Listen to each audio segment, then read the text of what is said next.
ese camino de odio y de revanchismo no es el camino que el pueblo cubano necesita seguir. No,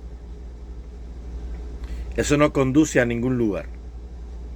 Si cada vez que alguien va a Miami le caen a garrotazo, es un cubano más que se arisca y se aleja de la verdadera causa y del verdadero propósito, que es unirnos todos. Yo sé que el mundo de la farándula es así, pero hay una dualidad entre farándula y vida política del pueblo de Cuba. Entonces, cuando tú asumes la responsabilidad de llevar celosamente la verdad de tu pueblo esclavizado al mundo, tienes que ser intransigente, pero también cauto, porque muy a pesar de toda la razón que tiene Otaola al tomar semejante actitud, quien se beneficia de todo esto es la dictadura, la tiranía, porque crea la polémica y con ella viene la división. Y eso es lo que quiere el tirano, utilizar todas sus fichas para enviarlas a Miami a provocar. ¿Para qué? Para desunirnos a nosotros. Tú no vas a ver que se suscita nada de eso en el PCC.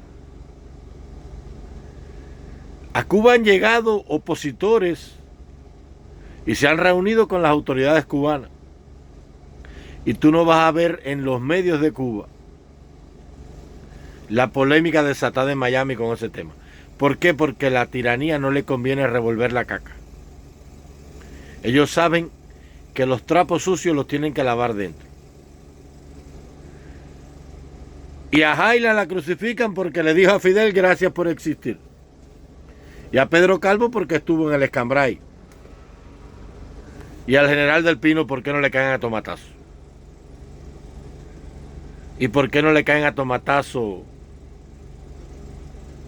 al profesor Carlos Lazo, el comunista este descarado? Entonces, yo entiendo la posición de Otaola, yo la entiendo. Así es como hay que actuar.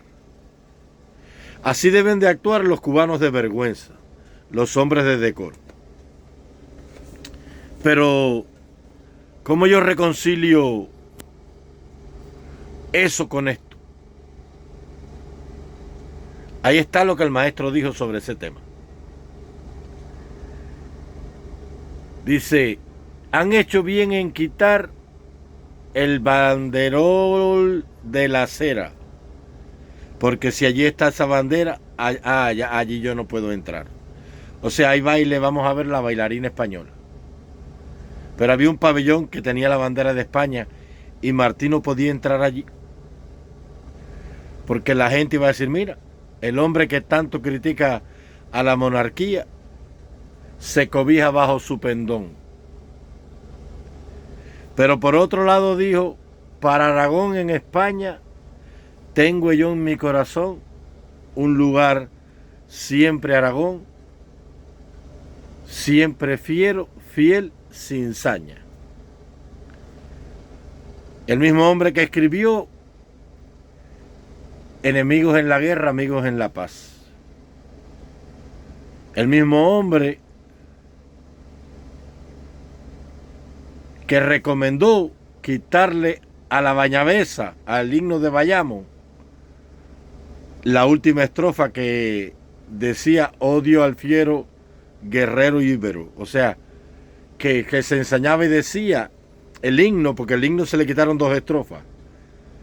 Odio fiero al guerrero íbero, odio eterno a España, decía el himno al final. Y él recomendó que eso debían quitarlo, porque España incluía muchas cosas. Y el pueblo español no era culpable de su gobierno, ni de su monarquía. Y habían muchos españoles amantes de la causa de la libertad de Cuba. Muchos miles, de todas las esferas sociales. Desde los que estaban en el palacio de la Moncloa allá con los Reyes, o el de la Zarzuela, perdón, hasta los humildes muchachos que eran reclutados y que no querían pelear. Entonces, el camino que el pueblo de Cuba necesita no es el camino del odio. Yo entiendo la posición. Si vamos a vivir con ese odio y vamos a vivir separados de esa gente, entonces tenemos que buscar un territorio, hacer una Cuba distinta, sacar de allí a todos los que odien y desprecien la dictadura y el comunismo, e impedirle a hombres como Pedro Calvo, como el general del Pino, como Alcibiades Hidalgo, entre otros, ¿no?, de los tantos miles que viven allí con ustedes en Miami, que nunca pueden pisar la tierra de la nueva Cuba creada, de la nueva Cuba democrática. Que ahí solamente hay lugar para las víctimas y no para los victimarios. Pero si tú quieres salvar una patria herida, una patria segmentada, una patria vejada, destruida, humillada, esclavizada, tienes que entender que todo eso que hay en Cuba es producto y víctima de la familia Castro Ruz, que comenzó su obra de destrucción y muerte mucho antes de llegar al poder en aquel histórico 1 de enero del año 59. Tienes que entender que Pedro Calvo era un muchacho pobre, creo que limpiaba botas o algo así, y que vino Fidel Castro y con los cantos de sirena embaucó a toda la sociedad, o al 90%, y que en ese 90% estaba ese muchacho pobre que era, creo que limpia botas, y lo cogieron y lo utilizaron e hicieron con él lo mismo que han hecho con los policías, con los primeros secretarios del partido, con los muchachos de la FEN, de la FEU, con los chivatos del comité y con todo el mundo. Porque hubo un momento en la historia de Cuba que la gente creyó en eso. Y hubo un momento en la historia de esta tiranía en que la gente creyó que lo más grande que le había pasado a Cuba era Fidel y los comunistas. Y Pedro Calvo fue víctima de eso. Y esta gente han tenido 64 años para arrepentirse. ¿Y tú crees que Silvio Rodríguez no está arrepentido de haberse pasado toda su vida defendiendo algo tan nefasto, tan ladino y tan mezquino como lo que él defendió? ¿Por qué tú crees que Pablo Milanés, entre comillas, murió remordido y arrepentido? Un hombre que pasó toda su vida dedicando su talento y su arte al servicio de un tirano. Porque se dieron cuenta que fueron tontos útiles. Esa generación es la generación de los tontos útiles. Pero ese no es el camino de nosotros, Alexander Otaola. El camino de nosotros no es el odio, es el perdón, es la paz, es el amor, es la reconciliación. No por ti, no por mí, es por el bien de Cuba.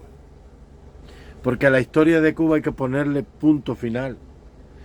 Y ese odio lo que sigue separando, y entre más nos separemos, más lejos está el ideal de juntarnos todos por la patria, para hacer algo útil por la patria.